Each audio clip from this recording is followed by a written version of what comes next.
আপনারা বলুন তো কি লাভ? ওই ছেলেটাকে ভোট দিয়ে আমি ওর নাম বলতে চাই না। সুজাতা কি করে বিয়ে করেছিল ভগবানই জানে। অবশ্য কেউ কাউকে ভালোবাসলে সেটা তাদের ব্যাপার, আমি এসব নিয়ে মাথা গলাই না। কিন্তু আমার কাছে অনেক ফটো আছে। সুজাতা যা ঝগড়ুটে, আমি যদি দিয়ে দিই ফটোগুলো, তাহলে তো ও ইলেকশন ছেড়ে দিয়ে আগে যাবে ঝগড়া করতে। তোমার কাছে যা ফটো আছে তার থেকে বেশি ফটো আমার কাছে আছে। এই তো হচ্ছে নেতা এরা। আমার সঙ্গে এই মুহূর্তে রয়েছেন সুজাতা মণ্ডল। টিএমসিতে ছিলেন, এখন আজকে দল ছেড়েছেন এমনটাই খবর। আপনি সত্যিই দলটা ছেড়ে দিয়েছেন না আজকে? একদম। আমি তৃণমূল কংগ্রেসের সদস্য হিসেবে প্রথম যে আমি দল ছেড়েছি আজকে, এবং আমি সমস্ত রকম সুযোগ সুবিধা সহ সরকারি পোস্ট ছেড়েছি এবং নিরাপত্তা রক্ষীদেরকে গতকালই ছেড়ে দিয়েছি। আজকে অফিসিয়াল ঘোষণা করলাম। আমি যে 7খানা নিরাপত্তা রক্ষী পেতাম, 3টে হাউস গার্ড, 4টে পিএসও, সেগুলোকেও আমি গতকালই তাদেরকে চলে যেতে বলেছিলাম যে তোমরা ভালো করে সাবধানে এসো। আজকে অফিসিয়াল ঘোষণা করলাম, কারণ তাদেরকেও আমি বলিনি। আর হ্যাঁ, আমি আজকে একদমই আমি জেলা পরিষদের কর্মাধ্যক্ষ এবং সমস্ত সরকারি সুযোগ সুবিধা সমস্ত কিছু আমি আজকে পরিত্যাগ করেছি এবং তৃণমূল কংগ্রেসের সঙ্গেও আমার দীর্ঘ পথ চলা আজকে সমাপ্ত করেছি। কেন? তার কারণটা এটা নয় কিন্তু যে 4 তারিখে 80টা পেয়েছে সিট, তার জন্য নয়। কিন্তু যদি 280 বা 294ও পেত, আমি তবু আজকে আমার স্ট্যান্ড পয়েন্ট এটাই হতো। যখন সেটা আমি তো মানুষ বিশ্বাস করবেন না, বলবেন না, যে সেটা এটা। নিশ্চয়ই, সেটা আমার সেটা নিশ্চয়ই এটা কম, এটা স্বাভাবিক। আমি তাদেরকে দোষারোপও করব না, আর আমার সেটা দায়বদ্ধতাও নয়। যারা আমার খুব ক্লোজ, যারা আমাকে জানে, চেনে, আমাকে চেনে, আমার ভেতরটা, অন্তরাত্মা, অন্তঃসত্ত্বা চেনে, তারা জানে আমি কি বা না। কিন্তু ব্যাপারটা হচ্ছে যে আমি, যারা আমাকে নেগেটিভ কমেন্ট করবে বা নেগেটিভ ভাবতে পারে, আমি তাদেরকে কিন্তু, তাদের প্রতি আমার কিন্তু কোনো রাগ রোষ হবে না, কারণ এটা স্বাভাবিক। কিন্তু আমি অ্যাকচুয়ালি যখন ওই ডাক্তার মেয়েটির ব্যাপারটা ঘটে, অর্থাৎ অভয়াকাণ্ডটি, তখন থেকেই, এবং নিজে একজন মাস্টার হয়ে যখন দেখেছি রাস্তায় মাস্টাররা মার খাচ্ছে, তখন ওই এক একটা বেতের বাড়ি মনে তো আমার গায়ে এসে বসছে। আমি সেই সময় থেকেই দল ছাড়বো বলেছিলাম। কিন্তু জানেন যে আমরা সবাই তো একটা সামাজিক জীব বা পারিবারিক জীব। তো পুরনো যখন আমি যে দলটি এখন বর্তমানে শাসক দলে এসেছে পশ্চিমবঙ্গে, তাদেরকে শুভেচ্ছা জানাই। সেই দলটিতে যখন ছিলাম এবং যে দলটি সদ্য প্রাক্তন, সেই দলের যে চূড়ান্ত অত্যাচার সহ্য করেছিলাম, আমার বাবা মা সহ্য করেছিল, তারা সবসময় আতঙ্কিত হতো যে আমি যদি তৃণমূল ছেড়ে দিই, আবার তৃণমূলের অত্যাচার সহ্য করতে হবে। তাই তারা আমাকে প্রতিনিয়ত মানা করে গেছে। আর আমি সত্যি, আমি আমার পরিবারকে মানে টেনশন দিয়ে, আমি মানে সত্যি হয়তো তাদের ক্ষেত্রে বিচার করে আমি ইচ্ছে থাকা সত্ত্বেও বেরিয়ে আসতে পারিনি, নইলে আজকে 2 বছর আগেই হয়তো আপনারা আমার এই বিবৃতিটা নিতেন। কিন্তু এটা আমার কোনো সাফাই দেওয়া নয়, কারণ মানুষের ভাবনা চিন্তা তো কন্ট্রোল করার আমি কেউ নই। আমার সিদ্ধান্ত আমি নিয়েছি। আর দেখুন, এখনো তো 2 বছর আমি এই পোস্টটার সুযোগ সুবিধা পেতাম, কেউ তো ছাড়েনি বলুন। আমার নিশ্চয়ই মনের মধ্যে কোথাও বিবেকের দংশন, সততা ছিল, তাই তো পেরেছি। আপনি তো দলটাতে মিশলেন, অনেকগুলো বছর কাটালেন। কি কি অভিজ্ঞতা হলো, কি বুঝলেন দলটার অন্দরে, বিশেষ করে পিসি ভাইপো তারা যেভাবে দলটাকে চালাচ্ছেন, কি বুঝলেন? দেখুন, একটা কথা বলি আপনাকে, আজকে যেহেতু দল ছেড়ে দিয়েছি এবং সেটা মিডিয়ার সামনে ঘোষণাও করে দিয়েছি, আজকে যদি আমি অন্যান্য আরো যারা তৃণমূলে থেকে হাজার লক্ষ কোটি সুযোগ সুবিধা ভোগ করে বা অনেকে সাসপেন্ড হয়ে অনেক কিছু বলছে, আমি তাদের তালিকায় নিজের নাম লেখাতে চাই না। যখন গ্রাসরুটের, আমি তো মাটির মেয়ে, মাটি থেকে উঠে আসা মানুষ, আপনি জানেন। আমার কিন্তু দীর্ঘ, আমার পুরো বংশ পরম্পরায় রাজনীতিতে কেউ নেই। আমি কিন্তু একক লড়াই করি এবং আমাকে মানুষ সুজাতাকে ভালোবেসে সুজাতা বানিয়েছে। কারণ মানুষ না থাকলে তো কেউ নেতা হয় না, নেতাকে মানুষই বানায়। তো মানুষকে নেতা বানায় না। তো ব্যাপারটা হচ্ছে যে সেখানে যখন বারবার বিভিন্ন কিছু বলতে গেছি, বলতে চেষ্টা করেছি, সুযোগ পাইনি, আর নইলে ভর্ৎসনা পেয়েছি যে অত কিছু কথা বলার দরকার নেই, যেমন চলছে চলুক। ঠিক আছে, তো আজকে দেখুন বিভিন্ন করাপ্টেড ফেসদেরকে সামনে আনা হয়েছে, ভালো মানুষরা সরে গেছে। তো সেগুলো যখন দলকে বোঝাতে পারিনি বা দল যখন শোনার প্রয়োজন মনে করেনি, আজকে এসে পরে আর তো এখন বলে কোনো লাভ নেই। আর কারণ ধরুন আপনি একটা পরীক্ষাতে পাশ করতে হবে, তখন তাকে শাসন করে লাভ আছে, তবে আপনি ভালো রেজাল্ট করবেন। পরীক্ষায় ফেল করে যাওয়ার পর তো আর বলে কোনো লাভ হয় না, তাই না? না, না, তবে এই হ্যাঁ, যে একটা অভিষেক কথাই যে দল, বুঝেছি। হ্যাঁ হুম। বলুন। একটা কথা দেখেছি, আহ মানে আমরা বলার সুযোগ পেতাম না, সুযোগ পেলেও সেটা কেউ শুনতো না। কিন্তু আমি তাও আবার বলছি যে এটা নয়, কিন্তু 4 তারিখে 80টা হওয়ার পর আমি না, আমার না, আমার ব্যক্তিগত আমার আমার মনে। আমার এমনি জানতে ইচ্ছে করছে, কারণ আমরা তো আর দল করি না, আপনি যেহেতু মিশেছেন, এই যে অভিষেক হুম। যেভাবে দলটা চালান, মানে কি হুম। একটু রাজা রাজা ভাব এরম টাইপের নাকি, মানে কিছু বলা যাবে না, মানে মানে কি টাইপের ওরা কালচার রাখেন ওখানে? দেখুন, আমরা তো মানে যখন মানে জমানা ছিল রাজতন্ত্র, তখন তো জন্মায়নি, তবে যেগুলো ইতিহাসে পড়তাম শুনেছি, ব্যাপারটা খানিকটা তাই লাগতো। মনে হতো যে রাজতন্ত্রে বাস করছি না গণতন্ত্রে বাস করছি। এবং মানে কিন্তু একটা ওই যে দল বললাম, করছেন, দল মানে সকলকে নিয়ে দল, সকলের বলার জায়গা থাকতো নাকি উনি পিসি ভাবে যা বলবেন সেটাই? আমি অনেক সিনিয়র নেতাকে চোখে ছলছল করতে দেখেছি। তো নিজেকেও অনেকবার অনেক অসম্মানিত মনে হয়েছে। এবং ব্যাপারটা হচ্ছে, সবাই তো দেখুন, আমি আবার একটা কথা বলি, আমার কাছে কিন্তু রাজনীতি পেশা নয়। আমার কাছে রাজনীতি, বারবার একটা কথাই বলছি, it's not my profession. Politics is my passion and emotion. তো সেই সব আমাদের মতন যারা গ্রাসরুটের মানুষের গন্ধ বুঝে কাজ করতে পছন্দ করি, মাঠে ঘাটে ঘুরতে পছন্দ করি, তাদের কথাগুলো যদি বলতেই না পারি এসি এসি ঘরের ভেতরে, তাহলে সেখানে তো কোথাও দমবন্ধ একটা লাগে। তবে এটাও আমি আবার একটা কথা বলছি, যে আমাকে কিন্তু সেই তালিকায় ফেলবেন না যে 4 তারিখে দল 80টা সিট পেয়েছে বলে বলছি। আমি ব্যক্তিগত মহলে সবসময় বলেছি, কিন্তু ওই যে বললাম, তখন তো কেউ শোনে না। আর এখন বলে কোনো লাভ নেই, এখন বললে অনেকে ভাবতে পারে যে সেই দিন বলিনি আজকে কেন বলছি, তাই জন্য আমি কিছু আর বলতে চাই না। তবে ওকে। হ্যাঁ, যে কোনো দলেরই উচিত সময় থাকতে সচেতন হওয়া এবং মানুষের মাটির গন্ধ অনুভব করা। কারণ মাটি এবং মানুষই তো নেতা বানায়, দলকে আনে। কোনো দল তো মানুষের সমর্থন ছাড়া আসতে পারে না। তাহলে মানুষ কেন সরে যায় বা সরে যাচ্ছে, এটা বুঝতে হবে। তো এটা যখন বোঝে না, তখনই এরকম পরিণতি হয়। আমি আজকে একটা খুব কৌতূহলী প্রশ্ন আপনাকে, একটা প্রচার আমি দেখেছিলাম, সেখানে টিএমসি সুপ্রিমো এসছিলেন, এসে আপনার ব্যক্তিগত একটা বিষয় নিয়ে বলেছিলেন, মানে ভোটের প্রচারে এসে, যে এমন কিছু ছবি লোকসভা আছে, ভোটে। হ্যাঁ লোকসভা ভোটে এমন কিছু ছবি আছে, কি একটা বলেছিলেন না, ছবি আছে দেখাবো বা দেখেছি হুম। অমক তমক। আচ্ছা, আপনার একটা ব্যক্তিগত লাইভ আছে বা ছিল, সেটা ব্যক্তিগত, কিন্তু সেটাকে হুম। ভোটের মঞ্চে এই যে আপনাকে সামনে রেখে বলা, এটা এটা এটা আপনি কিভাবে নিয়েছিলেন এটাকে? দেখুন, এই ব্যাপারটা আমি মন থেকে একদমই ভালোভাবে নিইনি, কিন্তু ধরুন রাজনৈতিক তখন যুযুধান লড়াই, তো তখন যদি আমি ওগুলো নিয়ে বেশি ফোকাস করি, তাহলে মানুষকে সময় দিতে পারবো না।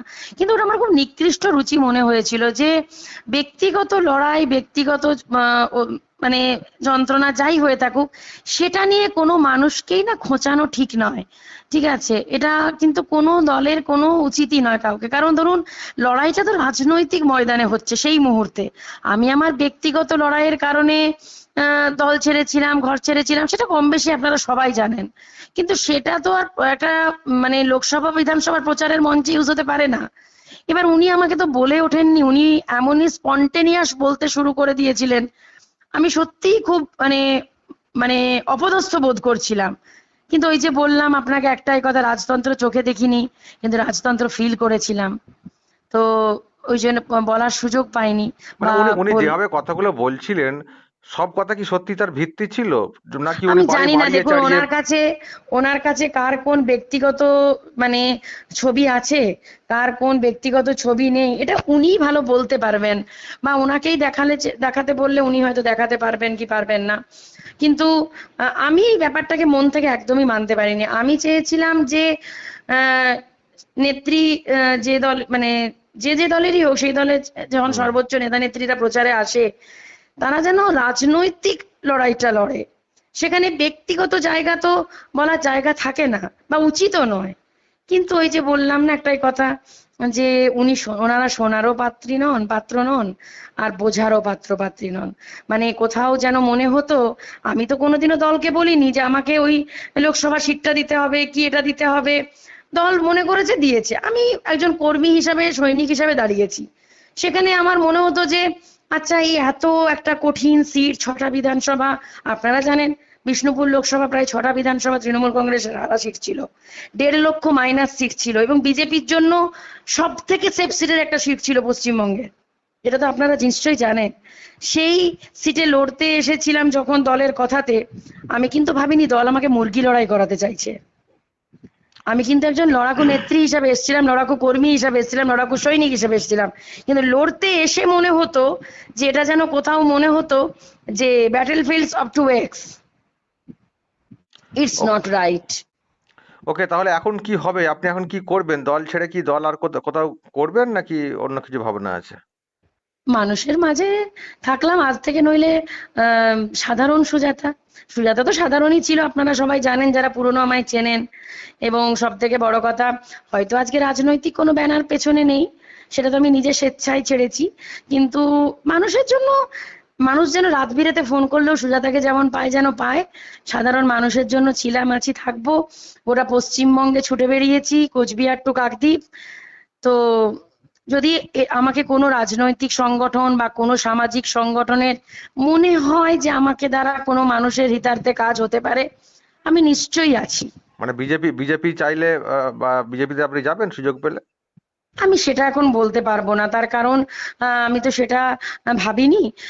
তবে একটা কথাই বলতে পারি যে আমি মানুষের স্বার্থে ছিলাম, আছি, থাকবো।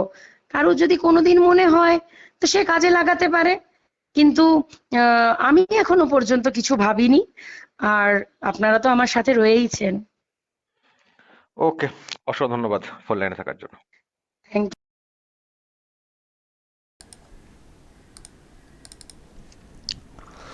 দর্শক, এই হচ্ছে ব্যাপার। সুজাতা মণ্ডল টিএমসিতে জয়েন করেছিলেন, তো উনি দল ছেড়েছেন, তার বক্তব্য হচ্ছে এই। আমি কিন্তু ওনাকে সাফাই দেওয়ার জন্যে ফোনে ধরিনি, একটু শুনছিলাম দলের অভ্যন্তরে কী সব হয়, একটু শুনছিলাম, আপনাদেরকে শোনাচ্ছিলাম। বিজেপিতে মানে যাবেন যে কথাটা বলেছি, এটা বলেছি, কিন্তু বিজেপি নেবে না এখনও পর্যন্ত। বিজেপি এখনও পর্যন্ত তাদের যা স্ট্যান্ড, তারা কিন্তু এইরকম নেবে না বলেই দিয়েছে। পরবর্তী সময়ে তারা কি করবে সেটা অন্য বিষয়, কিন্তু এই মুহূর্তে দরজা বন্ধ, এটা কিন্তু বিজেপি বলেছে। কারণ তারা ক্ষমতায় চলে এসছে, এবার তো আবার এখন কেন নেবে? আর সত্যিই তো যারা অন্য দল থেকে আসবে নিয়ে নেওয়া হবে, এটা কেন? আমি শুধু গল্পটা শুনছিলাম, ভিতরের গল্পটা, ওটা জানতে হবে তো। পিসি ভাইপো কীভাবে দল চালান, তো যারা ওখানে থাকেন তারাই তো ভালো বুঝেন না, তো একটু জানতে হবে তো, সেই জন্য জানছিলাম আর কি। আর ভালোই লাগছে দল ছাড়ছেন একে একে, ভালোই লাগছে, এটা খারাপ লাগছে না। কারণ আমরা কি চাই? আমরা চাই দলটার পুরো ঝাঁপ বন্ধ হয়ে যাক। সুজাতা মণ্ডল সম্পর্কে আমার বিরাট দায়িত্ব, তাকে করে আনা, আমি এই জন্য ওনাকে ফোন করিনি, প্রকাশ্যে বলছি, উনি তো নিশ্চয়ই শুনবেন। আমি ফোনটা করেছি, এক তো জানা ভিতরের গল্পটা, আর দ্বিতীয়ত যে দল ভাঙছে, ভালোই লাগছে। টিএমসি ভেঙে চুরমার হয়ে যাক, শেষ হয়ে যাক, ঝাঁপ বন্ধ হয়ে যাক, আমাদের আরও ভালো লাগবে। এই দলটাকে আমরা চাই না ফিরে আসুক, আর একেবারেই চাই না। ফিরে এলে কী হবে বুঝতে পারছেন তো? ফলে এই দলটার পুরোপুরি বন্ধ হয়ে যাক, সেটা চাই। এদিক দিয়ে বলবো, সুজাতা মণ্ডল ঠিক করছেন, দল ছেড়ে চলে এসছে, কারণ দলটার আর কোনো ভবিষ্যৎ নেই। যদি পলিটিক্যাল ভবিষ্যৎ ভেবে এসে থাকেন, যদি উনি বলছেন আমি ছাড়তামই, সেটা অন্য বিষয়, তো পলিটিক্যাল ভবিষ্যৎ ভেবে যদি উনি চলে আসছেন, তাহলে বলে বুদ্ধিমানের কাজ করেছেন। যারা এখনও আছেন দলটাতে, তারাও যদি থেকে থাকেন এখনও, ওই মূর্খামি করছেন। দলটা আর কখনো ফিরবে না, দলটা আর কখনো ফিরবে না। সব কেটে সরে পড়ুন। যদি পলিটিক্স করার ইচ্ছা থাকে, নিজেরা একটা কিছু করুন, একসঙ্গে দল ফর্ম করুন, তৈরি করুন, বা অন্য কোথাও যদি সুযোগ থাকে যাবেন, কিন্তু তৃণমূলের কোনো ভবিষ্যৎ নেই। জাস্ট লিখে রাখুন। আরামবাগ টিভি কোনো কথা বলে দেওয়া মানে এটা ফলে যাবে। একাধিক খবর আমরা মিলিয়ে দেখিয়ে দিয়েছি। তো আমাদের অনেক ভাবনা থেকে বলছি, আমরা তো জ্যোতিষী না, মানে এই অভিজ্ঞতা থেকে কথাগুলো বলছি আর কি। দেখেছেন তো আপনারা, মিলে যায় তো কথাগুলো। এই দলটা আর কেউ করবে না, দেখছেন না? আর পার্টি অফিস করার লোক দেখতে পাচ্ছেন লোকালি। ফলে সরে গেছেন, ভালো করেছেন। এখন ওনার সরে যাওয়া বা জয়েন করা নিয়ে আপনাদের অন্য প্রশ্ন থাকতে পারে, কিন্তু উনি যে রিজাইন করেছেন, এটা তো ফ্যাক্ট। এটা ফ্যাক্ট যে উনি সরে এসছেন। তো এই হচ্ছে ব্যাপার, অনেকেই সরে যাচ্ছেন, শেষে দেখবেন পিসি আর ভাইপো পড়ে থাকবেন। আর ওনারা তো কাউকে কোনো স্পেস দেননি, তো সব ছবি পিসি ভাইপো, যে কোনো প্রচারে। আবার বলেছেন অন্য কারো ছবি ইউজ করা যাবে না, মানে কি, যাতে করে অন্য কেউ প্রচার না পেয়ে যান, তিনি আবার বড় নেতার না দাবি করে ফেলেন, শুধু পিসি ভাইপো। তো সামলাও পিসি ভাইপো, এখন বিপদে পড়ে গেছেন আর কেউ ঘেসছেন না, কালীঘাটে ঘেসছেন, কেউ দেখেছেন কেউ ঘেসছেন? বরং সব কেটে পড়ছে, সরে পড়ছেন। যাও পিসি ভাইপো, তোমরা একসঙ্গে চালাচ্ছিলে, তো তোমরা একসঙ্গেই চালাও। তো এই হচ্ছে দর্শক, তৃণমূল কংগ্রেসের ভবিষ্যৎ একেবারে মানে ভেঙে পড়ছে, তাসের ঘরের মতো ভেঙে পড়ছে। যত মাটিতে মিশে যাবে যত দ্রুত, ততই বাংলার জন্য মঙ্গল। ওকে, আর একটা কথা শুনলেন, আমি ওটার ব্যাখ্যা নিলাম যে এই যে বক্তব্যটা কীরকম কুৎসিত আক্রমণ করেছিলেন লোকসভার ভোটের সময়। দেখুন, সুজাতা মণ্ডলের সঙ্গে সৌমিত্র খাঁয়ের একটা ব্যক্তিগত সম্পর্ক ছিল, সবটাই পার্সোনাল, ব্যক্তিগত। তাদের মনোমালিন্য হতে পারে, তাদের ডিস্টেন্স হতে পারে, সবটাই ব্যক্তিগত। কিন্তু সেটা কি একটা পলিটিক্যাল মঞ্চে ভোট প্রচারে লাগানো উচিত? কি ছবি আছে? সুজাতা মণ্ডল বলছেন আমি জানি না কি ছবি, উনি জানেন, বলে ফেলেছেন, তো উনি কী করবেন? ওখানে দাঁড়িয়ে করবেন, হয়তো করতে পারেননি, তো করা উচিত ছিল। কিন্তু আবার ওই যে ভোট প্রচারে যিনি এসছেন তার বিরুদ্ধে কী করে বলবেন? ওনার ভোট প্রচারে এসছেন, আর ওনাকে তো কোনো কিছু একটু খুটকালেই দেখেন তো কীরকম রিয়াক্ট করেন। ভয় তো অনেক না, ওই রাজার রাজতন্ত্রের ব্যাপার। ফলে এইসব হয়েছে, তবে লসই হয়েছে ওনার ওখানে গিয়ে, এটুকু বলতে পারি আমি। ওখানে গিয়ে ওনার ব্যক্তিগত লাইফ নিয়ে অনেক কাটাছেড়া হয়েছে। অনেকে বলে থাকেন ওখানে যাওয়ার জন্যে বিচ্ছেদের ব্যাপারটা চলে এসছে। সর্বনাশ টিএমসি অনেক করেছে, কিন্তু আর তো সেটা তো আর কোনো জায়গা নেই, ব্যক্তিগত লাইফের জোড়া লাগার জায়গাটা তখন আর নেই এই মুহূর্তে, যতটুকু জানি আমি। তো এই আর কি, অনেকের পরিবারের সর্বনাশ ডেকে এনেছে এই টিএমসি, অনেকের পরিবারে, আর ভুলভাল, আর শুধু ব্যক্তি কুৎসা। আর ওনাদের ব্যাপারে কিছু বলতে গেলেই বলবে পুলিশ ধরে নেবে। একটা বই লিখে গেছিলেন দীপক ঘোষ, সেই বইটা পড়লেও কেস হয়ে যায়, তখন খুব গায়ে লাগে, ব্যক্তিগত ব্যাপার আছে ওখানে যেহেতু। আর অন্যদের ব্যক্তিগত কার ছবি কি আদৌ আছে কি না, সেগুলো প্রকাশ্যে মঞ্চে বলতেন। আমি তারই একটা রিয়াকশন ওনার কাছ থেকে নিলাম আজকের দিনে, যে সেদিন আপনার কেমন লেগেছিল। তো ওনার রিয়াকশন তো আপনারা শুনলেন। কেউ কখনো ব্যক্তিগত বিষয় নিয়ে প্রকাশ্যে চর্চা, এটা কখনো কেউ চাইবেন না ভোট প্রচারে অন্তত, কিন্তু উনি করতেন। এই তো ছিল ওনার নোংরা পলিটিক্স। এইভাবে টেকা যায়, বাংলার মানুষ দেখিয়ে দিয়েছেন এবারের ভোটে। দর্শক বলবেন যা বলার, এবং নজর রাখবেন আরামবাগ টিভিতে।